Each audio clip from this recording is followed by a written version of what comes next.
Sveiki visi. Šiandien iš serijos, kai tau virš 50, tai papasakosiu tokią istoriją, kuri vyksta nuolatos su kiekvienu iš jūsų, kuris esate šitame amžiuje, ir apie tai, koks tame ryšys su programavimu ir mūsų pačių savo ateities programavimu ir koks ryšys bendrai su žmonių suvokimu. Man paskambina iš poliklinikos, kurioje esu prisirašiusi, ir sako, štai jums pagal amžių yra ten tokios ir tokios programos, išvardina visas baises ligas iš eilės, su kuo susiję tos programos, ir kviečia mane ateiti. Sakau, ačiū labai už skambutį, žinau, kad jums pridera skambinti, jūsų tas darbas toks, bet aš tikrai ačiū, aš kitaip žiūriu į pasaulį, jeigu aš jaučiu kažką, tai aš einu, šiaip aš neinu ir sakau, todėl noriu būti labai sveika ir ačiū, ne. Ta moteris sako, tai gerai, kad viskas gerai, arba kol viskas gerai, o jie, ir suprantat, ta intencija jos sakymo tokia yra, lyg jai gaila, kad tau viskas gerai. Faktas, kad jis savo sąmonės lygmenyje nesupranta tų priežasčių ir tos filosofijos gal nesuvokia visiškai. Bet ką aš šiandien noriu pasakyti? Aišku, aš atsisakiau ir visa kita. Kaip tai pagal pasaulio mechanizmą veikia?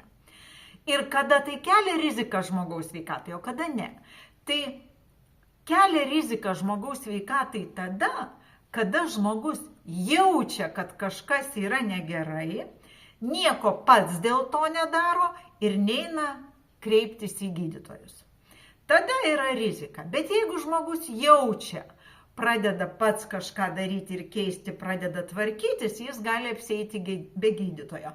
Jeigu jis pradeda jausti ir nieko nedaro ir neina pas gydytoją, tada žinoma yra rizika. Bet jeigu žmogus nejaučia jokio blogio, kupinas energijos, kupinas sveikatos, viskas jam sekasi, viskas puikiai, ir jis, gavęs tokį panašų skambutį, sureagavęs į jį, eina darytis kažkokių tyrimų, jis dalyvauja programoje.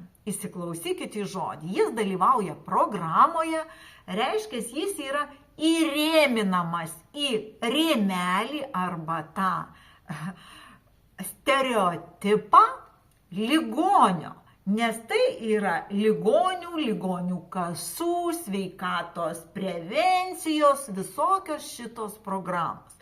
Ir kai tu ateini sveikas ten vieną kartą, tau padaro tyrimus, ateini antrą kartą to atsakymo ir pasikalbėti, ir trečią, ir ketvirtą, ir penktą, ir tave taip užsuka į tas programas ir įstato į tą rėmą, kad finale atsiranda ir liga, nes į ligos įstaigas vaikšto žmonės dėl ligos. Todėl, jeigu jūs esat sveikas, sveikos, jūs niekur neikit, jūs džiaukitės, klestėkit, gyvenkit ir nieko jums tikrai gero tas nuėjimas neduos.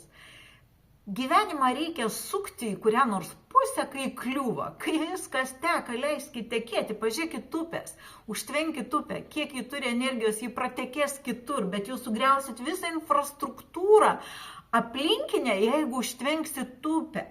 Visa fauna ir aplamai, kas susiję su ta prigimtinė gamtos dalimi, jūs sugriausit. Lygiai taip pat, jeigu jūs tekat vidumi, jeigu jūs sveiki, gražus, laimingi, pilnatviški ir eisit ten žiūrėti, ieškoti, nes pats nuėjimas reiškia, kad tu eini kažko ieškoti.